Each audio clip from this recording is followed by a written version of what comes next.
You're listening to Views from the Bridge, your second favorite podcast about your favorite team, the Philadelphia Union. Into another episode of Views from the Bridge, your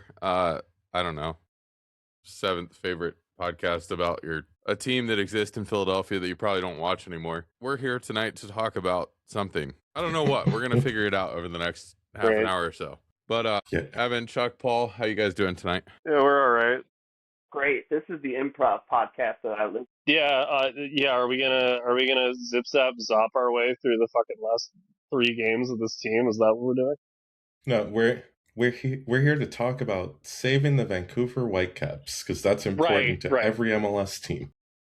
Can we just do that instead of this? Or actually, no, not even. Can we just make that this? Positive vibes all around tonight. I'm feeling it. Can we give some of our team to Vancouver to like help them through whatever they would going. Take that trade. I didn't specify which parts of the team on purpose, so they can have whatever they want. Just the owner. I think if you name the part, unless it's drop a free stadium so that they can't. No. That's the problem. I want them to be able to see it and front office decide for themselves what they want it to be. Not the comms I'm just department, not our delightful front comms office, ownership,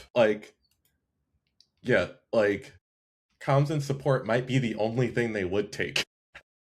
Academy staff, comms and support, and academy staff, I think, are really the most That's fair. Attraction and enticing things about the Union at this point. Color scheme? Well, they already have the blue. Yeah, it's comms and support and academy stuff is what we're going to offer the Vancouver Whitecaps for their continued success in the fair city of Vancouver, British Columbia, Canada. So, what I'm hearing in short is we're giving away the best parts of the Union organization right now for Vancouver to stay in MLS? No, we don't want to give away the best parts of the Union. It's just they wouldn't take the other parts. Yeah, we're at the bargaining phase right now. We want to give them the bad parts, but we know better than to ask to kick somebody when they're down. Do you want our record? You can take our record. That's what you can take right now. If they would like our record as a treat, they can have it. So we're running out of teams to say at least we're not XYZ by the week. Yeah. I'm pretty sure we're there. We are the team now. It's full circle. We are the team that everyone else is going. At least we're not Philadelphia. It's technically still Sporting Kansas City. They are the wooden spoon leaders. But it's not far. It's not. I guess we have to. And that's depressing. I mean, we don't. No one's Gotham scores again. No one's making us talk about this team. We probably should. Oh yeah, we're just masochists at this point. Yeah. All right. I will. So I will. Just the Union had a 3. Hold on. Right. Okay. Go ahead. No, go ahead. I want to hear your proposal. No, I was just going to propose because we have friends that have talked about one of the teams that we like to say at least we're not, that have done it for many years, and that would be the Rabbi Mark Asher Goodman, fellow Pittsburgh native, formerly, and Matt Pollard. And because they've watched so much bad soccer in the years of covering the Colorado Rapids, they just kind of do good thing, bad thing, big thing when they do their recaps, and I think that would be helpful for us. I need a definition of what a big thing is. I know I understand good and bad. Good, bad, and then I think big thing is kind of big thing is. In our pocket of space, I think we have a lot of weird organizational things that classify as big things, that if we all want to have a crack at sort of your overarching, this is weird, that's your place. All right. That's fine. We can do that. My counter proposal and agreement, but hey, let's not do this, is there was a 0-0 draw a week and a half ago that I kind of forgot happened. And I understand that Ty Barrio was in the stadium playing for the other team, but I don't know what to say about that one. The good thing is the people that we were on April 11th when the Union got their first win of the season, and we thought that things were changing before a goalkeeper scored from a corner, because the first draw was it was whatever. DC United games just used to be fun. No games seems to be fun anymore. But Toronto seemed like the absolute straw that may have broken the Union, with Nathan Harriel scoring what everyone would have thought was a winner in the 8th minute before Garvin comes crashing in from a corner when, as Justin called out, in the 90 plus 6th minute, when the game should not have still been played anymore. And here we are. Here's my whole thing, right? You've got an extra attacker, right? Because the goalkeeper is up there. So you can't mark man-to-man. You can't mark everyone man-to-man, right? So why are we not marking the posts? Why are we not marking posts? Why are we not doing this in adult soccer? And why are we ball watching in adult paid soccer? That's just, it's a thing as a center back that I noticed over the years, and it just continues to infuriate me when it happens in these moments of the highest level of pressure in a game. Like, be so real right now. But Paul, we don't do tactics anymore. Yeah, we don't. All I'm hearing, Chuck, is that thing I just described isn't pressure. So therefore, it does not exist in the lexicon of this team. This is not pressure. Well, someday. Chuck, my question would be, what do we do anymore? I don't know. I'm still trying to figure out the answer to that, because we thought we developed young players. And I mean, I guess we still kind of do that, but like not in the way that we would have expected to. Despite the fact that, a coach was literally fired because they didn't play the young players enough, then you would have thought that we played defense, and we only sort of do that when we feel like it. We don't really shoot. We have a quarter of a midfield. It's tough times at Subaru Park. I mean, Andre Blake still plays goalkeeper. That's like the one thing. Yeah, these games would be really, really bad if Andre Blake was not the goalkeeper of the Philadelphia Union. I mean, Chuck, you say that like they're not already that, just in a different way. Well, that's what's keeping the Union from being Sporting Kansas City, is Andre Blake in net. All right. Here, I will start. I want to be a little bit positive. Please pray for me in this time of need as I come up with something. Good thing the last couple games, Frankie Westfield, it's gonna be slim pickings here, boys. I'm sorry. We're gonna have to find 4 things that are good, but you know what? Like, he's good. And it's a shame that we're burning a year of him on whatever this is, because here's a hot take, he's probably the best prospect we've had that hasn't had a lot of noise about him before he started playing, maybe ever. Oh yeah, I mean, he's gonna end up basically following Kai Wagner right out the door. Yeah, and he's not going to do that dumb Jack McGlynn half step. He's going to go straight to Europe. No, and I don't think we're going to have him for too many more years. I would just like one of those to be when the team is good again. That might be too much to ask for. But yeah, I think he's been our most consistent player. He's been creative. It'll be fun to see what happens when him and Quinn Sullivan share a field. Yeah, it just sucks that we've let him down as the rest of the team / organization. That's probably unkind to say, but it feels like it's just being wasted right now, which is not terribly fun. And I'm not him, so I get to say that. But as the young professional he is, he's probably just trying to get his shift in and do his part. Just adding on to what you said there, I think what's interesting about Frankie and what we kind of discussed all throughout last season was, okay, last season we went in, he was not supposed to be the starting right back. Basically won the role. Stayed there the rest of the season. Did the thing. This year, we come in, the first couple of games, we're talking about like, he's playing out of position as a left back. But as soon as we buy this guy, we'll figure it out. We spent a couple $1 million on this guy who we thought was going to solve our left back issue so that Frankie could move back over to right back and Nate Harriel could go back to being a backup for whatever position he actually plays. And the guy that we bought to play left back still isn't playing left back because Frankie's still playing left back as well as we could ask him to. Until we decide we're going to put Ben Bender in the game. Then we put Ben Bender in the game. But that just increases the pressure, Justin. Pressure of what? Pressure makes diamonds, right? Look, I mean, the positives of this is that Westfield needs to see how it is to have to struggle and like pull more than maybe his expected weight at this level, because Evan is 100% right. He is the best player that they've had so far, and he is shaping up to be one of those prospects that will just explode in the next few years. You're going to see a meteoric rise for him. But now he kind of has to be a guy, because when you look at stability on that back line, he is the first name I want to see on that sheet. at least I know I got a dog on the field, ready to go fight for it. The fact that he feels the need to put the Union attack on his back by shooting is a problem. But who else is shooting, Chuck? Really, who else is going to shoot the ball? Nathan Harriel. Who else? Yeah, the other outside back.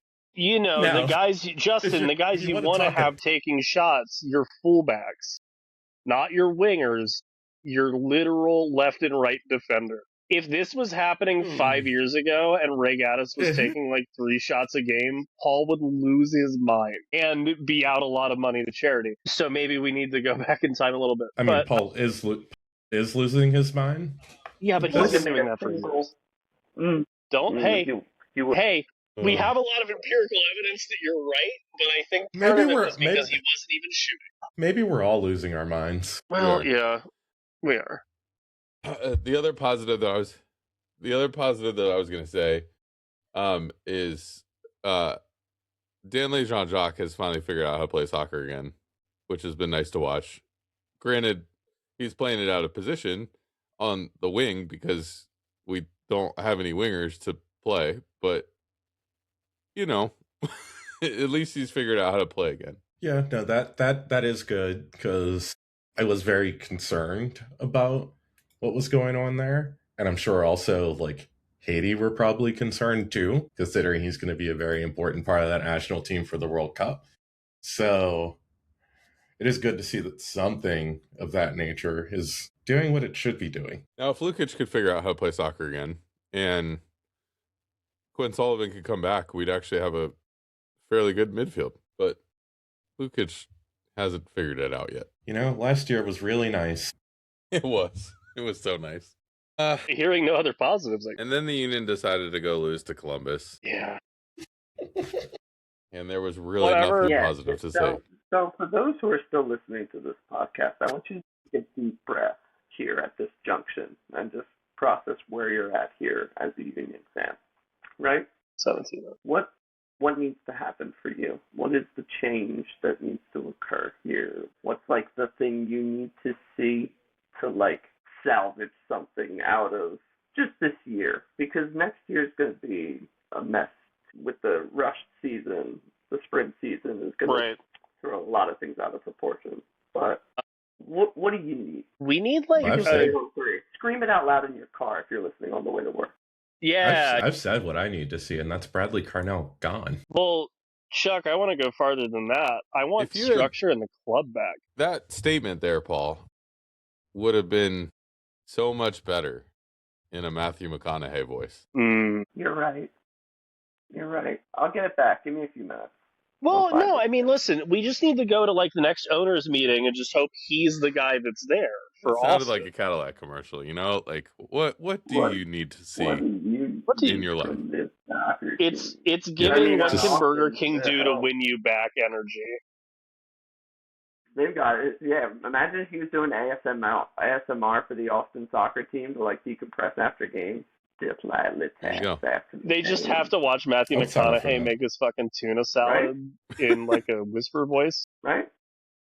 I'm a very easy consumer. Of course you're still watching the Union. Yeah, well... Guilty. I can't get enough. There was nothing pretty about that Columbus game. No, not at all. Not really. Like Chuck said in our group chat, getting sunned on by Max Arfstein is a bad time. I need to see a new approach to the game that isn't just like you didn't hopefully get it on the first break.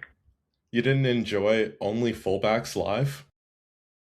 No, in a chaotic way, I thought I would, but I didn't, and that's becoming a problem because you know me, man. I'll take a little unconventional here and there, but Sure. this is not unconventional in like a fun, quirky way. This is unconventional in the we don't have any other choice kind of way. Yeah. I've really got nothing because like we know how much this team misses Quinn Sullivan. I mean, this team may have been at MLS Cup last year if he doesn't get injured. And like that, not having that chance creation and the fact that he was also, finally figuring out balancing that with shooting a little bit is bad and has pushed everyone else into worse positions.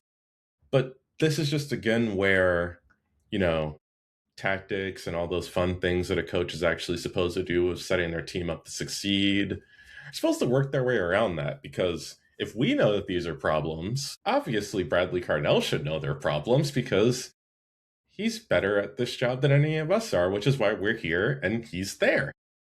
Right. I think all of us have made other mistakes, though, that prevented that from happening. I don't know. I am aghast. I mean, this is where we are. This is the crossing here. How many more games do you give this, realistically? Speaking, like before my we problem are at Procession 2.0 with fans walking through that brand new spanking training complex that they just put out there, and they are not lighting a Red Bull on fire. Well, what's annoying is that he's probably, at this rate, he's going to get until the World Cup break. Yeah. Yeah. No. He shouldn't, but he's going to, and that's going to include losses to Nashville, New England, everybody else, Columbus, and Inter Miami. Because the only team in the next 5 that I could see this team potentially defeating, which means they're going to draw, is Orlando. Mm-hmm. They'll win that game. And it's going to throw off this whole... They're going to win that Orlando game. And New England's not even good. They really aren't. But I just can't see this Union team beating them. Nashville's going to put out a quarter of a team and still put 5 past the Union. Hey, so bad news. I think we're stuck with them for the rest of the year. Yeah, I'm dreading this weekend. I don't think it's going to be pretty. I mean, BJ Callahan beat the Union 3 times last season. Has made it very clear that his teams are going to get up for that game. Yes. Just, it's going to be annoying when it's Lubin's scoring a hat trick. No, I think we're at a perfect intersection of not having organizational structure and... Any other thoughts, guys? I don't know what else to say about this team. It's only been 22 minutes. I have a lot of thoughts. None of them are particularly good.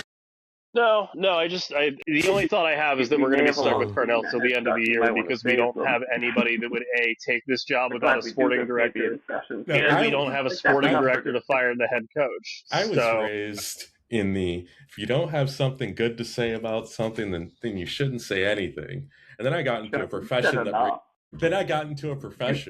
that requires me to say bad things about things that I don't have good things to say about. You don't have anything nice to say. Don't say anything at all unless they pay you to do it or something. Yeah. Should we thank the admin staff and the academy staff and then just end the podcast? Oh, I think we should just do that. I think we have it. And I think we have it too. Better people don't get a better podcast. No. Hey, this is a great podcast. I have a great time. This is exactly how Union fans feel about this team right now. I hope this connects with all of you. I really do. That's where we are. Next week, join us next week for a 10-minute episode as we just say, "Oh, the Union are bad," over and over and over again. After they lose. What is the reverse of ASMR? It's just loud screaming at decibel volume. It's Death Grips ASMR. I'll do that in a Matthew McConaughey voice. Amazing. If the Union lose this weekend, I'll do a Matthew McConaughey voice next episode for maybe I'll just take the clip from The Office of Michael Scott screaming, "No, no, God, no!" Just that'll be the whole. Just that for 10 minutes straight. We'll just upload 15 minutes of dead air. We'll see what we can do. Well, you can find us at VFTV Pod, wherever you find your podcast. It does help if you're enjoying us more than the union, go ahead, like, subscribe, leave a review, do all those things, because that helps us get into the AirPods and car speakers of other union fans. And we really do appreciate that. So make sure you do that and go do something fun this weekend. Don't do something else on Saturday night. No, hold on. No. Watch the game, yeah, but do something fun beforehand, just so you can be like, well, at least I did this today. Do something fun during the game while you have it on in the background. I will be at a wedding, so I will not be watching this game live for a very great reason. But you guys should. I should find a wedding to be at Saturday night. We'll also, since it's Saturday, not be watching live. I love it is Saturday. The Union podcast is my reason not to watch the game. Yeah. I'll probably be watching live, unfortunately, because Chuck will be on another phone call with the head of some department of the Canadian government on Sunday morning. So I'm going to watch the Union and then wake up angry at like 5 a.m. to go to North Philadelphia and run 10 miles. Oh, but it's going to put you in such a bad mood for your race. You're going to run a PR, Chuck. You're setting a PR on Sunday. If you pretend you're trying to run... I'm actually, but I won't be watching the Union. We will be out in Pittsburgh sitting at Highmark Stadium to watch the Riverhounds, and then I am waking up Sunday morning to go run a half marathon. So, same. Run that marathon like you're Indiana Vasilev hunting down the 40th long ball of the game, and then not do anything. 10 miles is my max. You got it. You can do it. There you go. I can. I don't want to. There's the difference. I'm with you. I like the 10-mile runs too, so I'm with you. This is absurd. All right. Well, that's what we think. Let us know what you think at VFTB Pod, wherever you can find us. We'll talk to you next week.